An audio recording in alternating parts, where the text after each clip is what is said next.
Hello everyone, I am CA Pulkit Jajodia from panoramic education. हम इस video session में cover करने वाले हैं आपकी एग्जाम्स के लिए बेहद important judicial updates which will be applicable from CA final September 2025 examination and onwards। आप ये बात जानते होंगे कि हमारा जो CA फाइनल का डायरेक्ट टैक्स पेपर नंबर 4 है, उसका जो क्वेश्चन नंबर 5 आता है, वहां एक 4 मार्क का रीसेंट केस लॉ पूछा जाता है। हाइपोथेटिकल केस बनाया जाता है जिसके फैक्ट्स सिमिलर होते हैं to a recent case law, और वो 4 मार्क का पूछा जाता है जिसमें आपको facts, relevant provision, analysis and final decision, ये चारों चीजें प्रॉपर्ली लिखने पे 4 मार्क्स मिलते हैं। और ये वो रीसेंट केस लॉ होता है जो इंस्टीट्यूट ने अपने पोर्टल पे होस्ट किया होता है, अपलोड किया होता है। एंड वैसे ही हर एग्जाम के लिए ये जो डॉक्यूमेंट आता है इसे बहुत प्रॉपर्ली और डिटेल में आपको कवर कर लेना चाहिए। जैसे इस सितंबर एग्जाम के लिए जो डॉक्यूमेंट आया है उसमें टोटल 5 केस लॉज हैं, बट उसमें से जो 3 केस लॉज हैं वो मई एग्जाम के लिए भी एप्लीकेबल किए गए थे। वो 2024 के ही जजमेंट थे, उन्हें सिर्फ रिपीट कर दिया गया है। इसीलिए हम इस सेशन में 2 जो नए फ्रेश केस लॉज आए हैं उन्हें डिस्कस करने वाले हैं। अगर आप वो बाकी 3 केस लॉज भी कवर करना चाहते हैं तो आप प्लेलिस्ट के सेक्शन में जाएंगे तो जुडिशियल अपडेट्स का एक फोल्डर है, उसमें आपको वो 3 केस लॉज भी मिल जाएंगे जो मई 25 एग्जाम के लिए एप्लीकेबल किया गया था, और वो भी आपके लिए बड़े जरूरी हैं। रीजन बीइंग कि मई 25 की एग्जाम में उन 3 केस लॉज में से कुछ भी नहीं पूछा गया। इनफैक्ट वो केस लॉ पूछा गया जो नवंबर 2024 एग्जाम्स के लिए पब्लिश किए गए थे। इसीलिए अच्छी तैयारी के लिए, टू बी वेरी ऑनेस्ट, आपको नवंबर 24 के जो केस लॉज थे वो भी पूरे ठीक से पढ़ने चाहिए, मई 25 वाले भी पढ़ने चाहिए, और सितंबर 25 के जो 2 केस लॉज हम यहां डिस्कस करने वाले हैं इस सेशन में, इन्हें भी प्रॉपर्ली कवर कर लेना चाहिए। ये दोनों केस लॉज क्या है, आओ कॉम्प्रिहेंसिवली डिस्कस कर लेते हैं। पहला case law is of Jupiter Capital Private limited. Supreme court में डिपार्टमेंट ने एक स्पेशल लीव पिटीशन डाला था और डिपार्टमेंट वो स्पेशल लीव पिटीशन हार गया है, यानी कि ये जजमेंट टैक्स पेयर के फेवर में आया है, टैक्स पेयर के बेनिफिट में आया है। ऐसे ही जो दूसरा केस हमें कवर करना है इस सेशन में, that is travel designer India private limited. ये भी सुप्रीम कोर्ट में डिपार्टमेंट ने, रेवेन्यू डिपार्टमेंट ने एक स्पेशल लीव पिटीशन डाला था और वो भी वो हार गया है, यानी ये भी टैक्स पेयर के फेवर में आया है। हमें कॉम्प्रिहेंसिवली इन दोनों को कवर करना है, एक एक करके इन्हें डिस्कस करते हैं। पहले केस लॉ पे आ जाओ, जुपिटर कैपिटल प्राइवेट लिमिटेड। ये जो दोनों केस लॉज है इसका डॉक्यूमेंट आपको हमारे टेलीग्राम चैनल पे भी मिल जाएगा, या अदरवाइज इंस्टीट्यूट के होस्टेड डिस्कशन पे भी आप जाके देखोगे जो अपलोडेड डॉक्यूमेंट है तो वहां भी आपको मिल जाएगा। सिर्फ हमने इसे थोड़ा सा रीऑर्गेनाइज कर लिया है, कैसे 4 मार्क के आंसर को लिखना चाहिए उस हिसाब से, बाकी कंटेंट पूरा का पूरा वैसे का वैसे ही है। ये केस किस बारे में था, whether reduction in share capital by a company without any change in share holding pattern and face value. जब शेयर्स की फेस वैल्यू चेंज नहीं हुई और उस शेयर होल्डर की शेयर होल्डिंग पैटर्न भी चेंज नहीं हुई, यानी वो जितना टका होल्ड करता था अभी भी उतना ही टका होल्ड करता है, लेकिन उसका जो ओवरऑल शेयर कैपिटल है उसे रिड्यूस कर दिया गया है, तो क्या उसे ट्रांसफर माना जाए under section 2 clause 47 in the hands of share holder. This is the issue. तो हम इशू रिपीट कर लें तो एक शेयर होल्डर है, वो किसी कंपनी के शेयर्स होल्ड करता है, उस कंपनी ने उन शेयर कैपिटल को रिड्यूस कर दिया है, लेकिन उस शेयर होल्डर का शेयर होल्डिंग पैटर्न यानी percentage of holding in the company remain same and उन शेयर्स का face value also remains same. तो सवाल यह उठा कि अगर ऐसा हुआ है तो क्या इस रिडक्शन ऑफ शेयर कैपिटल को ट्रांसफर माना जाएगा, क्योंकि अगर इसे ट्रांसफर माना जाता है तो कैपिटल गेन का चार्जिंग सेक्शन हिट हो जाएगा, और अगर कैपिटल गेन का चार्जिंग सेक्शन हिट हो गया तो रिडक्शन होने पे जो लॉस हुआ होगा, कैपिटल लॉस हुआ होगा, आप उसे किसी और गेन के सामने या तो सेट कर पाएंगे कैपिटल गेन के सामने, या फिर उसे कैरी कर पाएंगे फॉर द कमिंग 8 इयर्स अगर आप समय पे रिटर्न फाइल करते हैं। You know the procedures of set of and carry forward of losses. और अगर आप कहते हो सर ये ट्रांसफर ही नहीं है, तो जब सब ट्रांसफर ही नहीं है तो चार्जिंग सेक्शन लगेगा ही नहीं, तो thereby reduction of share capital पे जो लॉस हुआ होगा उस लॉस को आप बुक नहीं कर पाओगे, इसका मतलब किसी और गेन के सामने सेट नहीं कर पाओगे। This was the issue in the case of Jupiter Capital Private limited. तो एग्जैक्ट फैक्ट समझते हैं क्या हुआ। The assessee company held these many shares representing 99.88% of the total shares of an Indian company। यानी ये जो जुपिटर कैपिटल प्राइवेट लिमिटेड है, ये किसी इंडियन कंपनी के अंदर 99.88% का शेयर कैपिटल होल्ड करता है, विच इज 15,33,40,900 शेयर्स होल्ड करता है।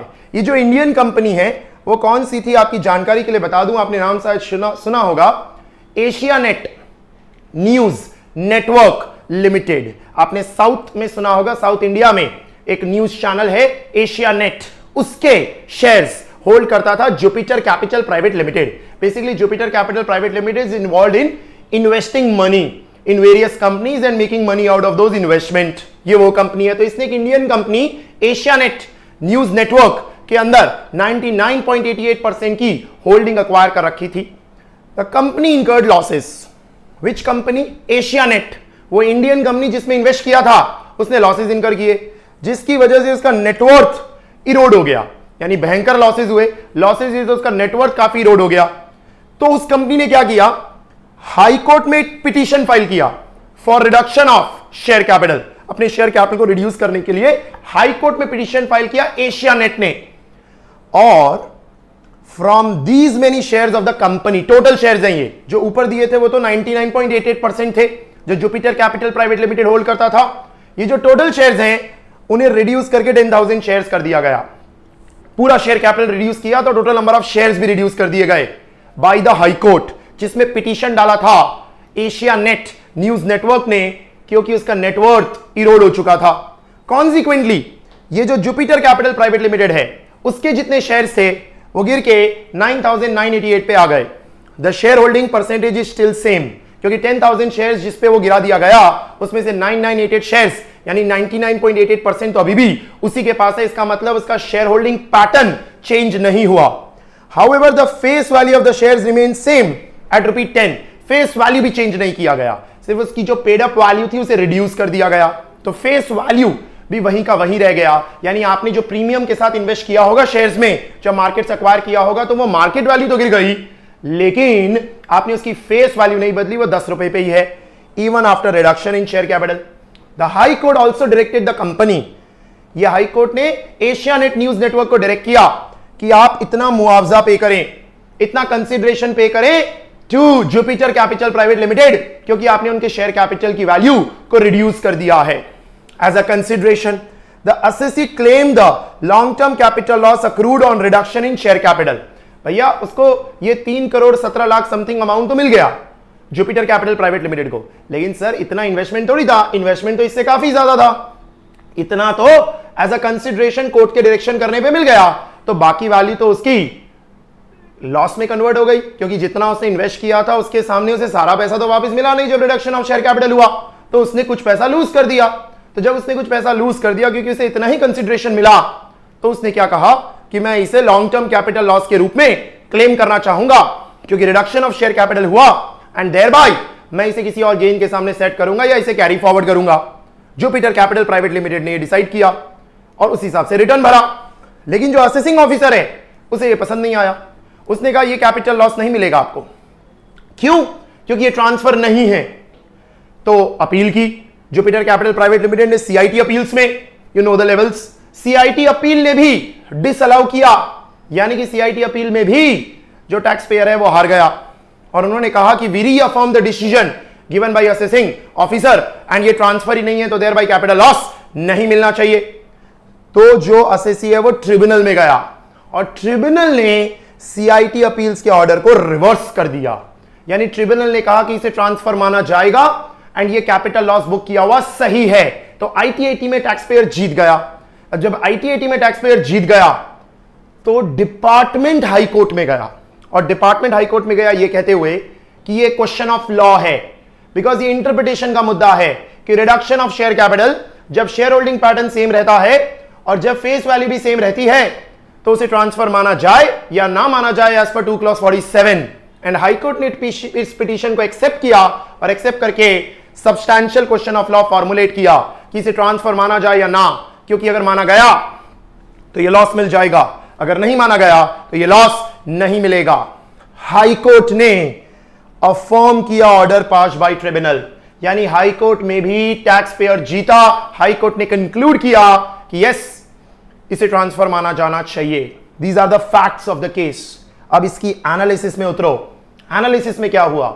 हाई कोर्ट में हार जाने के बाद डिपार्टमेंट अभी भी खुश नहीं था, तो डिपार्टमेंट सुप्रीम कोर्ट में गया, एक स्पेशल लीव पिटीशन फाइल की सुप्रीम कोर्ट में as per the constitutional right given by our constitution. और डिपार्टमेंट ने एपेक्स कोर्ट में कहा, सुप्रीम कोर्ट में कहा कि यह ट्रांसफर थोड़ी होना चाहिए, यह हाई कोर्ट के जजमेंट से हम एग्री नहीं करते।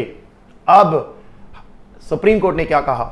It observe that the expression extinguishment of any right is of wide import. उन्होंने 2 क्लॉज 47 में, ध्यान है आप 7 पॉइंट्स पढ़ते हैं, क्या क्या चीजें ट्रांसफर की इंक्लूसिव डेफिनेशन में आती है, उसमें एक पॉइंट पकड़ा एक्सटिंग्विशमेंट ऑफ एनी राइट्स, और कहा कि एक्सटिंग्विशमेंट ऑफ एनी राइट्स एक काफी वाइड टर्म है जिसके अंदर रिडक्शन ऑफ शेयर कैपिटल भी कवर किया जाता है। और अगर आपको ध्यान हो तो हमने इसे पढ़ते वक्त बगल में एग्जाम्पल में लिखा भी होता है, reduction of share capital is an example of extinguishment of any rights and thereby उसे ट्रांसफर माना जाना चाहिए। तो सर जब यह बात पहले से एस्टैब्लिश थी ही, तो फिर झगड़ा क्यों हुआ? झगड़ा इसलिए हुआ क्योंकि रिडक्शन ऑफ शेयर कैपिटल तो हुआ पर शेयर होल्डिंग पैटर्न सेम रह गया, फेस वैल्यू सेम रह गई। तो डिपार्टमेंट का यह कहना था कि रिडक्शन ऑफ शेयर कैपिटल होने पे अगर शेयर होल्डिंग पैटर्न चेंज हुआ होता, फेस वैल्यू चेंज हुई होती, तो ही हम उसे ट्रांसफर मानते। Just because reduction of share capital हुआ लेकिन शेयर होल्डिंग पैटर्न सेम है और फेस वैल्यू सेम है, हम इसे रिडक्शन ऑफ शेयर कैपिटल यानी कि एक्सटिंग्विशमेंट ऑफ राइट्स नहीं मानेंगे। क्योंकि आपकी राइट्स एक्सटिंग्विश हुई कहां? क्योंकि आपका शेयर होल्डिंग पैटर्न तो अभी भी सेम है, face value of the shares तो अभी भी सेम है, तो इसे एक्सटिंग्विशमेंट क्यों माना जाए? ये डिपार्टमेंट की दलील थी। जबकि टैक्स पेयर का कहना था कि सर उससे क्या फर्क पड़ता है, रिडक्शन तो हुआ है ना शेयर कैपिटल का। तो सुप्रीम कोर्ट ने कहा कि it is a wide import, it covers every possible transaction which results in destruction, annihilation, extinction, termination, cessation or cancellation by satisfaction otherwise of all or any of the bundle of rights, qualitative or quantitative, which the assessee has in a capital asset, whether such asset is corporeal or incorporeal. Apex court ने, supreme court ने कहा कि sir ये जो extinguishing of any rights है ना, ये बहुत वाइड कवरेज देता है, इसमें हर तरह की पॉसिबिलिटी कवर की जाती है। यानी कि आप ऐसा नहीं कहेंगे कि शेयर होल्डिंग पैटर्न चेंज हुआ या नहीं वो देखो, फेस वैल्यू सेम रही या नहीं वो देखो, खाली रिडक्शन ऑफ शेयर कैपिटल होना काफी है, बाकी चीजें मैटर नहीं करती, कुछ भी हुआ हो we don't care, it is still a transfer. ये बात सुप्रीम कोर्ट ने कही। साथ साथ में in the present case the face value पर share has remained same before reduction and after reduction, face value same रही। However as the total number of shares have been reduced from this to this and out of this assessee के this to this हो गए after reduction, it can be said that on account of reduction the assessee has extinguished its rights and therefore in lieu it has received 9988 shares along with this much amount of consideration जो high court ने Asia net को direct किया था। And thereby apex court ने कहा कि इसे transfer माना जाए और लॉन्ग टर्म कैपिटल लॉस जो टैक्स पेयर ने क्लेम किया है वो उसे मिले, यानी हाई कोर्ट का जो जजमेंट आया था उसे रीअफर्म किया सुप्रीम कोर्ट ने और रेवेन्यू की अपील को खारिज कर दिया, आपकी पिटीशन को डिसमिस कर दिया। इसी केस में और क्या रेलेवेंट प्रोविजंस उठाए गए थे उन्हें सुनो। एक और केस हुआ था 1997 का सुप्रीम कोर्ट का case, Kartikeya Sarabhai versus CIT. इस केस का हमारे केस में रेफरेंस यूज किया गया था by the assessing officer by the CIT appeals, क्योंकि सीआईटी अपील्स ने जजमेंट देते वक्त क्या कहा था कि हां ये ट्रांसफर नहीं माना जाएगा, और उन्होंने इस केस का रेफरेंस यूज किया था। और इस केस का रेफरेंस यूज करके क्या कहा था कि इस केस के अंदर रिडक्शन इन शेयर कैपिटल को ट्रांसफर माना गया है, हम मानते हैं, लेकिन इस केस के अंदर शेयर होल्डिंग पैटर्न की कोई बात नहीं हुई थी, इस केस के अंदर फेस वैल्यू की कोई बात नहीं हुई थी। इसीलिए क्योंकि फेस वैल्यू सेम है और शेयर होल्डिंग पैटर्न भी आपका सेम है, इस केस को हम एज अ रेफरेंस यूज नहीं कर सकते एंड इसे रिडक्शन ऑफ शेयर कैपिटल नहीं मानेंगे। ये सीआईटी अपील लेवल तक यूज किया गया था, कहा गया था, यानी कि इस केस को इन्होंने कहा हम इस्तेमाल नहीं कर सकते, हम रिडक्शन इन शेयर कैपिटल को ट्रांसफर नहीं मानेंगे, जिसे आईटीएटी ने बाद में हाई कोर्ट ने रीअफर्म करते वक्त, सुप्रीम कोर्ट ने रीअफर्म करते वक्त कहा कि यह केस लॉ एकदम एप्लीकेबल है, क्योंकि इस केस लॉ के अंदर जब कहा गया reduction of share capital transfer होता है तो वह हर तरह का केस कवर करता है, चाहे शेयर होल्डिंग पैटर्न सेम रहा हो या फिर face value of the shares same रही हो। एंड देयरबाय कहा गया reduction of share capital would amount to transfer, sale is only one of the modes of transfer, relinquishment of rights which may not amount to sale can also be considered transfer, and any profit or loss arising from transfer of capital asset is taxable under section 45।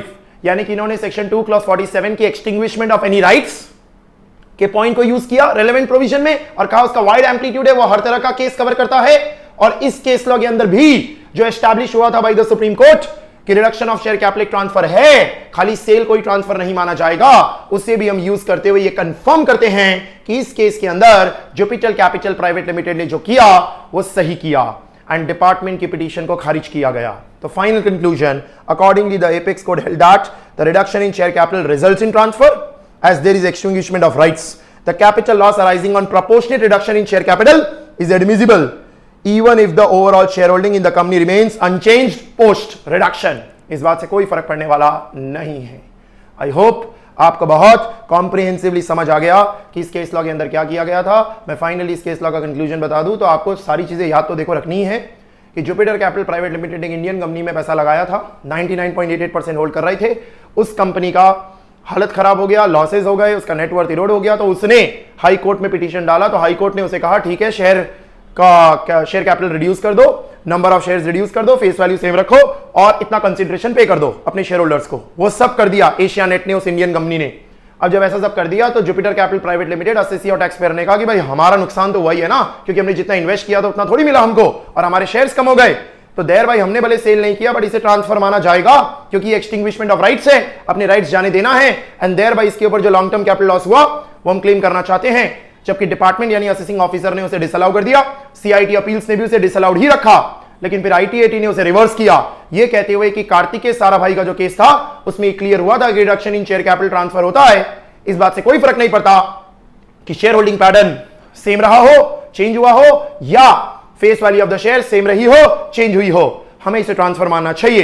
And उसी बात को high court ने reaffirm किया and उसी बात को supreme court ने अब 2025 में स्पेशल लीव पिटीशन खारिज करते हुए हाई कोर्ट के डिसीजन को अगेन रीअफर्म किया, यानी कि ये ट्रांसफर है और हम इस लॉन्ग टर्म कैपिटल लॉस को अलाउ करेंगे, कोई दिक्कत नहीं है। दैट्स इट, ये हमारा पहला केस लॉ हो गया। Let us move to the second one and the second one is even an easier one, बड़ा इंटरेस्टिंग है। क्या है ये? Whether for the purpose of computing limitation period of limitation निकालने के लिए under section 143 subsection 2 relevant date is the date of filing of original return or the date of removal of defects in response to a notice issued under section 139(9). तो थोड़ा सा आपका background clear कर दूं आगे। आप पढ़ते हैं 143(2) असेसमेंट चैप्टर में, जिसमें स्क्रूटनी का नोटिस आता है और उसके बाद 143(3) में असेसमेंट होता है।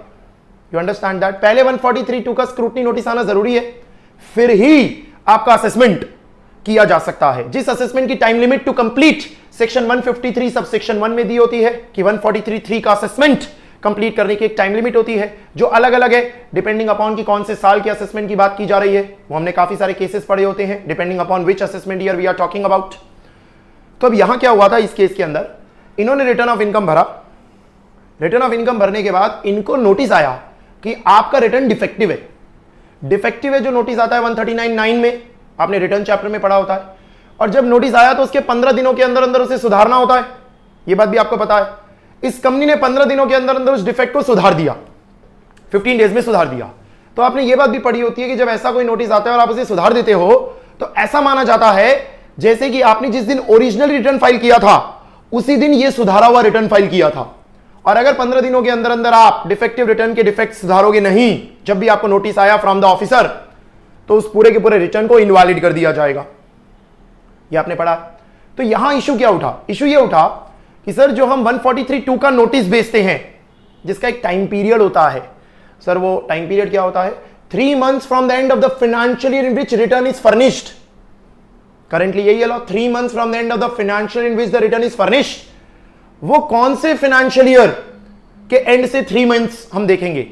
जब आपने ओरिजिनल रिटर्न फाइल किया होगा तब, या जब जिस साल आपने डिफेक्ट सुधारे होंगे तब। डिपार्टमेंट का कहना था जब डिफेक्ट सुधारे तब, और टैक्स पेयर का कहना था कि नहीं सर जब मैंने डिफेक्ट सुधारे और डिफेक्ट को ऐसा माना गया कि उसे तो सुधार उसी दिन दिया था जिस दिन आपने ओरिजिनल रिटर्न फाइल किया था। तो जो आपकी कैलकुलेशन होनी चाहिए फाइनेंशियल ईयर की, जहां से आप 3 महीने गिनेंगे, वो भी तो ओरिजिनल रिटर्न से ही होनी चाहिए। फिर से इशू पढ़ो, डिटेल में पढ़ेंगे। Whether for the purpose of computing limitation period under section 143(2) that is 3 months from the end of the financial year in which the return was furnished. The relevant date is the date of filing of original return or the date of removal of defects in response to a notice issued under 139(9). वो कौन सा relevant date माने जिसके end of the financial year से 3 महीने हमें गिनने होते हैं?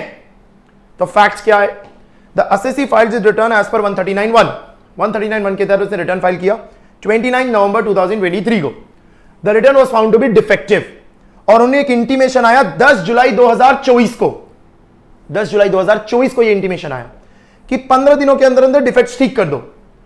इस असेसी ने उसे 19 जुलाई 2024 को ठीक कर दिया, यानी 15 दिन के अंदर अंदर कर दिया। तो ओरिजिनल रिटर्न भरा था 29 नवंबर को, नोटिस आया डिफेक्टिव है 10 जुलाई को कि 15 दिनों में ठीक कर दो, और उसने 19 जुलाई को ठीक कर दिया। सब कुछ ठीक हो जाने के बाद असेसिंग ऑफिसर ने 143(2) का नोटिस भेजा, 143(2) का स्क्रूटिनी का नोटिस भेजा ऑन 11 जून 2025। डेट्स पे ध्यान देना, 11 जून 2025। तो आपने ओरिजिनल रिटर्न फाइल किया था 29 नवंबर 2023, फिर आपको ठीक करने का नोटिस आया 10 जुलाई 2024, 19 जुलाई 2024 को आपने ठीक कर दिया, और आपको फिर नोटिस आया 143(2) का 11 जून 2025 को। अब जैसे ये नोटिस आया तो असेसी ने क्या कहा, हमारे travel designer India private limited ने क्या कहा कि ये जो नोटिस है वो 3 months from the end of the financial year in which return is furnished होना चाहिए, एंड इसीलिए ये नोटिस नल एंड वॉइड है क्योंकि ये पीरियड ऑफ लिमिटेशन के बाहर है। क्योंकि टैक्स पेयर ने क्या कहा, जब मैंने रिटर्न फाइल किया था 29 नवंबर 2023 को, तो end of the financial year क्या होगा 31 मार्च 2024, वहां से 3 महीने, तो यानी कि लास्ट डेट क्या होगी 30 जून 2024 तक आ जाना चाहिए था नोटिस। इन्होंने आपको कब भेजा है 11 जून 2025, क्योंकि डिपार्टमेंट ने क्या लॉजिक लगाया, डिपार्टमेंट ने कहा कि रिटर्न के डिफेक्ट कब सुधारे गए 19 जुलाई 2024, तो देयर बाय रिटर्न फर्निश माना जाएगा 2024-25 में, तो उसका एंड कब होगा 31/3/25, और 31/3/25 से 3 महीने गिनोगी तो 30 जून 2025, एंड हमने 11 जून 2025 को भेज दिया। तो डिपार्टमेंट का यह लॉजिक था कि जो रेलेवेंट डेट है वो date of rectifying the defects होनी चाहिए, रिमूवल ऑफ डिफेक्ट्स होनी चाहिए। और टैक्स पेयर का कहना था कि सर भले मैंने रिमूवल ऑफ डिफेक्ट बाद में किया आपके नोटिस आ जाने पे, बट उसे इफेक्ट में तो तब से माना जाएगा ना जिस दिन रिटर्न फर्निश किया था। तो देयर बाय वो जो आपका टाइम पीरियड है वो रिटर्न फर्निशिंग की डेट से होना चाहिए, ना कि डिफेक्ट रिमूवल की डेट से। आपको प्रॉब्लम समझ आ गई होगी। तो 139(1) mandates filing of return by an assessee, while 139(1) provides an opportunity to rectify defects in the return within a prescribed time frame, that is 15 days, without filing a fresh return. अगर 15 days में नहीं करते हो तो fresh return भरना पड़ जाता है क्योंकि वो नल एंड वॉइड हो जाता है। 143(2) requires the assessing officer to issue a notice for scrutiny assessment within 3 months from the end of the financial year in which such return was furnished, and such notice is a prerequisite for an assessment under 143(3). ये relevant provisions हमने discuss किए। Analysis: since the return was defective, the assessee was called upon to remove the defects, which was removed on 19 July 2024. Therefore, upon such defects being removed, the return would relate back to the date of filing original return. Consequently, the limitation for issuance of notice under section 143(2) would be 30th June 2024. That is 3 months from the end of the financial in which the return was furnished as per 139(1). In the present case, 143(2) has been issued on 11th June 2025, which is much beyond the said period. Therefore, such notice is barred by limitation and cannot be sustained. इसे सही नहीं माना जाना चाहिए क्योंकि ये late है। Accordingly, Gujarat High Court held that notice and the assessment proceeding shall be quashed and set aside. तो गुजरात हाई कोर्ट ने जजमेंट दिया कि डिपार्टमेंट गलत है, ये नोटिस नल एंड वॉइड है, तो असेसमेंट भी नल एंड वॉइड है जो आपने किया इस नोटिस के बेसिस पे, क्योंकि 143(2) का नोटिस ही टाइम बार्ड है, तो 143(3) की असेसमेंट का कोई वजूद नहीं है, भले वो 153(1) की टाइम लिमिट के हिसाब से हुआ हो। You know that already. तो गुजरात हाई कोर्ट ने ये कहा, तो डिपार्टमेंट को ये अच्छा नहीं लगा, तो डिपार्टमेंट ने सुप्रीम कोर्ट में स्पेशली पिटीशन फाइल की, और सुप्रीम कोर्ट ने स्पेशली पिटीशन को डिसमिस कर दिया, और डिपार्टमेंट को कहा कि नहीं, असेसी सही है, टैक्स पेयर सही है, ये असेसमेंट नल एंड वॉइड है, क्योंकि वो जो 3 month from the end of the financial year है वो उसी साल से गिना जाएगा जिस साल में ओरिजिनल रिटर्न फाइल किया गया था, ना कि उस साल के उस डेट से जहां आपने रिमूवल ऑफ डिफेक्ट्स किया था। That does not matter because removal of defects करने पे ऐसा माना जाता है कि उसे रिमूव ओरिजिनल डेट पे ही कर दिया था। यह बात आपने रिवाइज रिटर्न पढ़ते वक्त भी पढ़ी होती है। इस पूरे केस लॉ के अंदर जो हमने डिस्कशन किया, आपको ये जो डेट्स दिए हैं ना, ये सारे डेट्स अभी के हिसाब से अपडेट किए हुए हैं। ये केस तो बड़ा पुराना है, यानी कि पुराने केस के हिसाब से डेट्स भी पुरानी थी। एंड देयर बाय आपको नीचे रेफरेंस में प्रोवाइड किया है कि जो ओरिजिनल केस लॉ में डेट्स थी वो यहां पर 2016, 2017 और ये सारी डेट्स हुआ करती थी। और ये जिस फाइनेंशियल ईयर का केस है उस फाइनेंशियल ईयर में जो 143(2) का नोटिस आता था ना, वो 3 months from the end of the financial year नहीं आता था, 6 months from the end of the financial year आता था। 3 months तो पिछले कुछ सालों में हुआ है, उससे पहले 6 months from the end of the financial year हुआ करता था। तो केस लॉ की डेट्स अलग थी, आपको अलग दी है। सर आपके लिए रेलेवेंट ये नहीं है, आपके लिए रेलेवेंट जो यहां पर हमने फ्रेश डेट्स के हिसाब से देखा वही है, क्योंकि ये केस लॉ आज के वक्त में as a judicial precedent use किया जाएगा as per the fresh law, fresh time limits के हिसाब से, इसीलिए आपको अपडेट करके ही बताया गया। तो पुरानी डेट्स क्या थी आपको इससे कोई मतलब नहीं है। तो मैं क्विकली इसे समराइज कर लूं। सर ओरिजिनल रिटर्न फाइल हुआ, उसमें कुछ डिफेक्ट्स आए, आपने उसे 15 दिन में ठीक कर दिया, तो हमारी जो रेलेवेंट डेट है वो रेलेवेंट डेट ओरिजिनल डेट ही होगी। ओरिजिनल डेट के end of the financial year से 3 महीने में आ जाना चाहिए 143(2) का नोटिस, अदरवाइज वो नल एंड वॉइड है, वो बियॉन्ड टाइम है। इतनी सी बात है। लेकिन देखो एग्जाम के लिए अच्छे से प्रिपेयर करना है, तो ये जो आपको 4 हिस्से करके दिए हैं, आपको ऐसे ही इन 4 हिस्सों को डिटेल में थोड़ा याद रखना है विद द लैंग्वेज, क्योंकि 4 मार्क का आंसर लिखोगे तो प्रॉपर लैंग्वेज के साथ आपको ये सारी बातें ठीक से लिख के समझानी होगी। तो ये हमारा गुजरात हाईकोर्ट का जो केस था उसके स्पेशली पिटीशन को डिसमिस किया गया। और ऐसे ही ये जो जुपिटर कैपिटल प्राइवेट लिमिटेड था, आपकी नॉलेज के लिए बता दूं, ये कर्नाटका हाईकोर्ट का डिसीजन था जिसके खिलाफ स्पेशली पिटीशन फाइल की गई थी सुप्रीम कोर्ट में, उसे भी डिसमिस कर दिया गया। ये दोनों केस लॉज हमारे फ्रेश केस लॉज हमने कवर कर लिए, जो फ्रेशली सितंबर 25 एग्जामिनेशंस के लिए रेलेवेंट रहेगा। आपको क्लियर किया, और जो 3 केस लॉज हैं वो मई 25 के वीडियो में जाके आप आराम से देख सकते हैं। ये डॉक्यूमेंट्स आपको इंस्टीट्यूट की वेबसाइट पे भी मिल जाएंगे और हमारे टेलीग्राम चैनल पे भी मिल जाएंगे। होपफुली आपको एकदम अच्छे से केस समझ में आ गया होगा। किसी भी तरह की क्वेरी हो हमें जरूर कमेंट बॉक्स में डालें। अच्छे से पढ़ते रहें, अपनी तैयारी पे ध्यान दें, रिजल्ट्स अपने आप फॉलो होंगे। फिर मिलेंगे ऐसे ही सेशंस के साथ। Till then take care, have a nice day.